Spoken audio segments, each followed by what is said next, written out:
This is the story of one of the greatest nights of my life, an untold story. And even though my direction may have changed, my purpose is still the same, and that is to bring the unfinished music of Linda Creed to the world. This is my short story.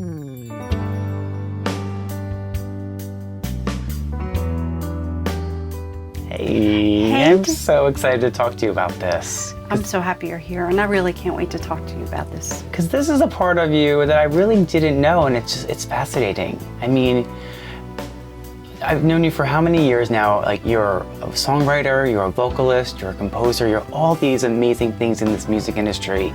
But you have a connection to a certain Songwriter Hall of Fame inductee that I didn't know about. So tell me a little bit about that story. I had the distinct privilege and honor of recording Linda Creed's music. She was a Songwriter Hall of Fame inductee, like you said. She wrote songs like The Greatest Love of All, Yeah. You Make Me Feel Brand New, Gee By Golly Wow, Stone in Love With You, there's millions of hits. She wrote for the Stylistics, the Stacy Lattisaw, Dionne Warwick, Johnny Mathis. I mean, the list goes on. Her music was covered by Michael Jackson and Rod Stewart and Roberta Flack and Wow. and many more.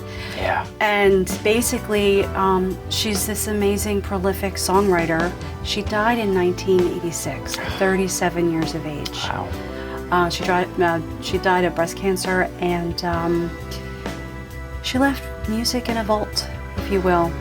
Some of the songs were left on little pieces of paper, from what I understand, and just not finished, you know, and the world had never heard them. Wow. So I had an opportunity to audition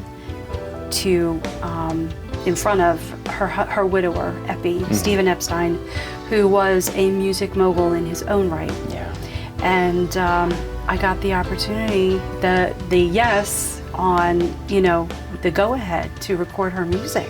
Wow. So What was that like to audition for this major music, mogul, this make or break moment for you? What was that like? I mean, there was a lot of prep, obviously. But I walked into his house. He was warm, he was welcoming. There was platinum and gold albums splattered all over the wall. Nice. But to be honest with you, and I'm usually jittery and nervous in these situations, I was so calm. It was like perfect harmony. Wow. Me being there in that moment, sitting with him on his couch, we were talking about different facets of his career and who he's worked with, and we went on into the piano room. And he sat there, and I performed the songs for him. And I remember one of the songs called Let's Find Those Two People. He actually got a tear in his eye, and he said, Linda wrote that for us. Oh, wow. So that was really cool, knowing that I had this power within to make someone feel something because of the delivery, and also because of the magic of the song. Sure. Which is really what all this is about.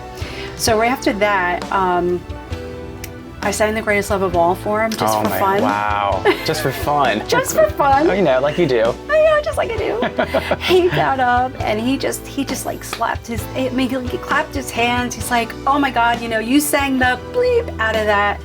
And he said, no one has sung that song here since Whitney Houston. Oh my, wow. And with that, with this audition and all of that, that's all he needed. We got the permission to do Linda's music, and that's when the magic began. The songs started coming to life. All the parts just fell into place. When I went into the studio, I actually had the gift, the privilege of kind of finishing one of the songs she started, which is the title track of the album that I ended up doing, called Welcome to My World, which is such a huge honor. And it was like a bridge to the past, doing something as an up-and-coming artist at the time, and it was amazing. Wow, that must have been such a huge moment, not only in your career, but in your life, sitting in this room, singing these songs and making this art. And This was wow. the best, one of the best nights of my life. I mean, I will never forget it. Sure. I will never forget it. Sure. You know, but then you told me something very interesting, this little, you know, twist of fate that changed the path completely. Yeah. What happened? So we recorded the music, and it came out great. We paid homage, if you will, to that vibe to try to keep, you know, Linda's probably like her vision, Sure. you know, true. A lot of great music came out of the Philly era, that Philly soul era, and so we did that.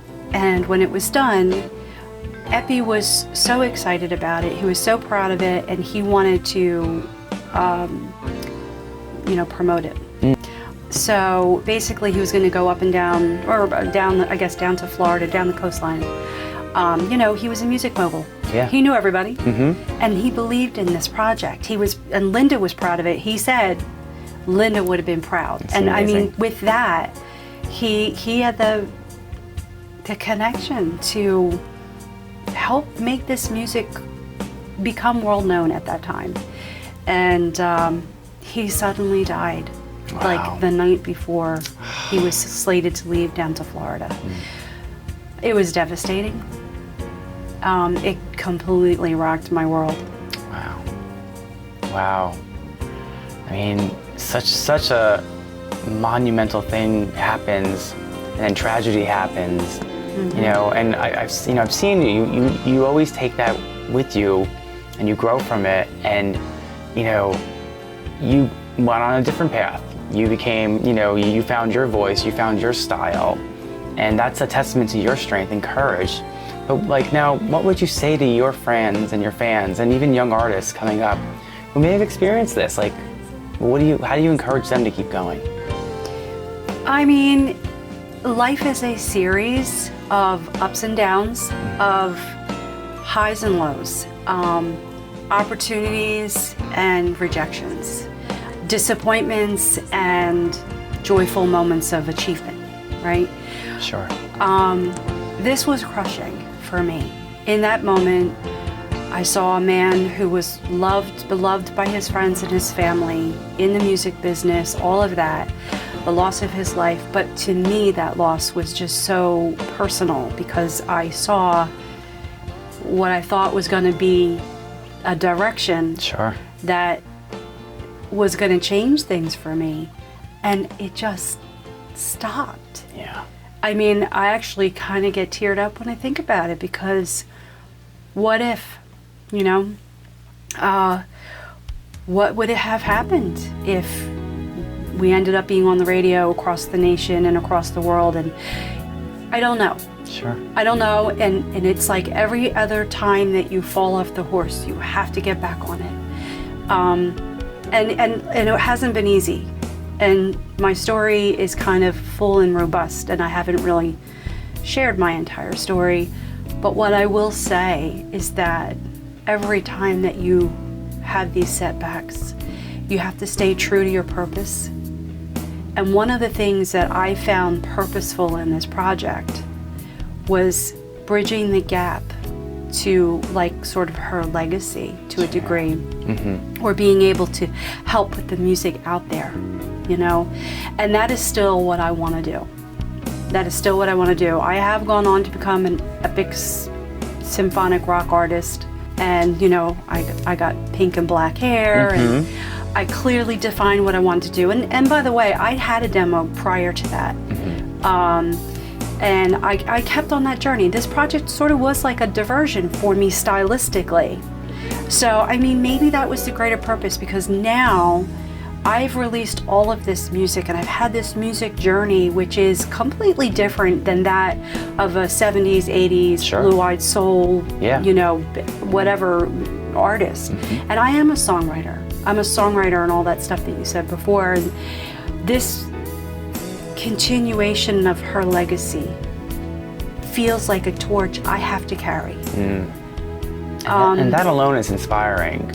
Yeah. You know, as you Thank take you. her art, Yes. make it your art, and you move Yes, forward. because I don't know if I've ever shared this with you before, but one of the things that propels me the most is, and I'm not going anywhere, but I don't want my music to die with me. Sure. You know, Yeah. and I'm pretty much always working hard, and always, because I feel like the songs are powerful. I have gotten emails and messages and texts, all kinds of feedback about how I've inspired other artists or people who were suffering or people who felt like they were alone.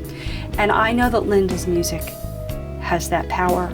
And as a songwriter herself, and me as a songwriter, and her having left music in a vault, and me not wanting to leave my music in a vault, and her being a warrior, and me trying to be a warrior, I want to get that music out to the world, and I want everyone that has experienced setbacks to remember their purpose and be authentic to themselves, and not give up no matter what life throws at you, because I think there's a bigger purpose. And honestly, I am at a great moment in my life and in my career where I can really help catapult some of this music, and the world needs to hear it. It does.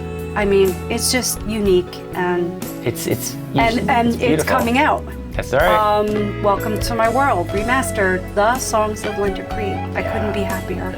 Good for you. So, congratulations. thank you. Can't wait. I can't wait to share this story. It's my little known story, like many of my other stories. Here we go. Yes, rock on. Rock on. I am so excited and happy to tell you that October 8th, Friday, October 8th, I'm going to be releasing Welcome to My World, remastered, the songs of Linda Creed. It is something I'm so happy and so proud of, and I cannot wait for you guys to hear it. I hope you enjoy it. Stay tuned.